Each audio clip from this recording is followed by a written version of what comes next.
অনেক রকম আলোচনা শুরু হয়েছে বর্তমান।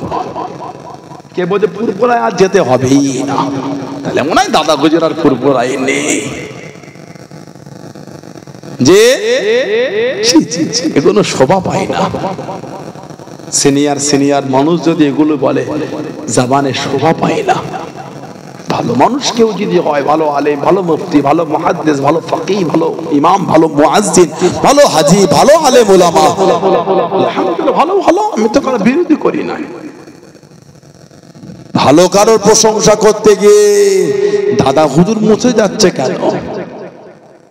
দাদা হুজুরকে নিয়েই তো তুমি ভালো হচ্ছ, দাদা হুজুর মুছে যাচ্ছে কেন? ঠিক না ভুল বলছি? খবর দেখুন, শুনবেন না, ঘৃণা করি আমি এগুলি। মানুষের মস্তিষ্কের বিঘ্ন ঘটে গেলে জবান থেকে গুলি বার হয়। আল্লাহ পাক যার উপর নারাজ হয়ে যায়, তার আকলে সালিমকে আল্লাহ উঠিয়ে না, উলামারা আছেন জিজ্ঞাসা করে না। আল্লাহ পাক যার উপর নারাজ হয়ে যায়, তার আকলে সালিমকে আল্লাহ উঠিয়ে নেয়। ভালো মন্দের বিচার থাকে না, ভালো মন্দ বিচার থাকে না। এই হচ্ছে ফুরফুরা শরীফে ভুল ফতোয়া, ফুরফুরা শরীফে ভুল ফতোয়া। আস্তাগফিরুল্লাহ বলেন। ফুরফুরা শরীফে ফতোয়া গোটা বাংলা চলছে, বাংলার বাইরে চলছে, ভুল ফতোয়া হয়ে গেল।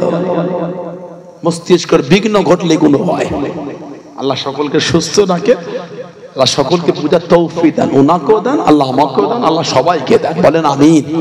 এগুলো শোভা পাই না, সিনিয়র ব্যক্তিদের জবানে এগুলো শোভা পাই না। আমরা ছোট ছোট মানুষ, আমাদের ভুল হলে সিনিয়ররা ধরিয়ে দেবে, এটা ভুল হয়। ঠিক না ভুল? আমি তো কান ধরে সব জায়গায়, সানাউল্লাহ সিদ্দিকীর ভুল হলে ধরিয়ে দেবেন, কেন ধরাবেন না? ভালোবাসাতে ধরাবেন, অন্যায় হলে সংশোধন করে নেব। এটা হিমাগতি রাগ দেখাবার তো কোনো ব্যাপার না। কি আমার দুশ্মন না আমি আপনার দুশ্মন? না, মানুষ মাত্র ভুল হয়।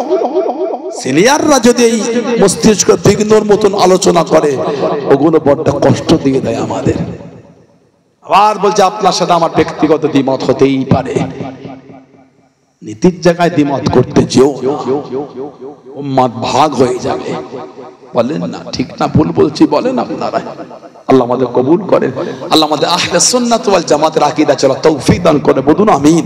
জোরে বলেন না। আল্লাহ পাকের ওলি ও যুবকে, ও আমার মুরব্বি বাজানেরা, মায়েরা, বোনেরা, মহিলাম, মুজাদ্দিদুজ জামান হযরত আব্দুল্লাহ আল মারুফ আবু বকর সিদ্দিকী রাহমাতুল্লাহ আলাইহি, কি মাকাম আল্লাহ পাক দিয়ে দিয়েন, কি জোর আল্লাহ পাক দিয়ে দিয়েন।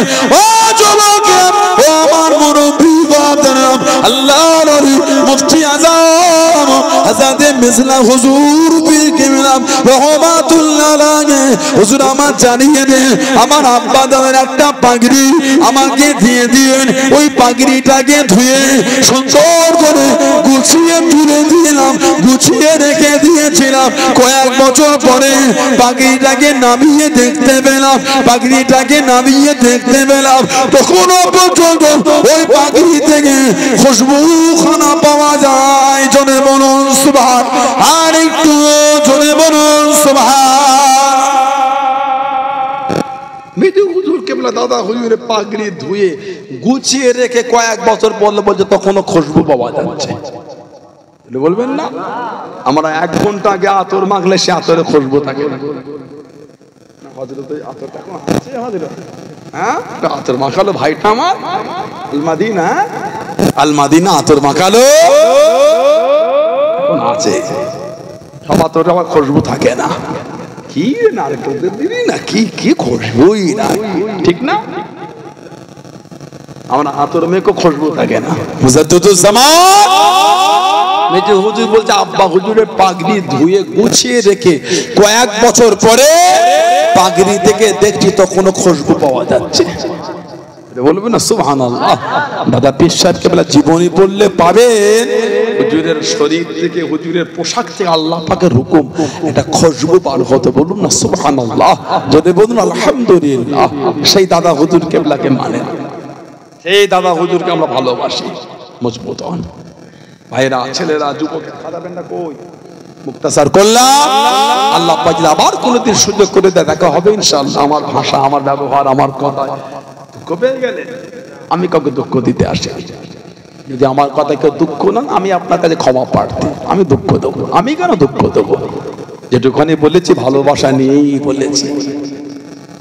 দোয়া হবে, বিদায় নেবো খেদমত থেকে। ভাইয়েরা বাপজানেরা নামাজ পড়বেন, আর মাগরিবের নামাজের পরে 2 রাকাত করে 6 রাকাত সালাতুল আওয়াবিনটা পড়বেন আপনারা। আমার মা বোনেরা পড়বেন আওয়াবিনের নামাজ, সুন্নাতে জায়েদা, অতিরিক্ত সুন্নাত।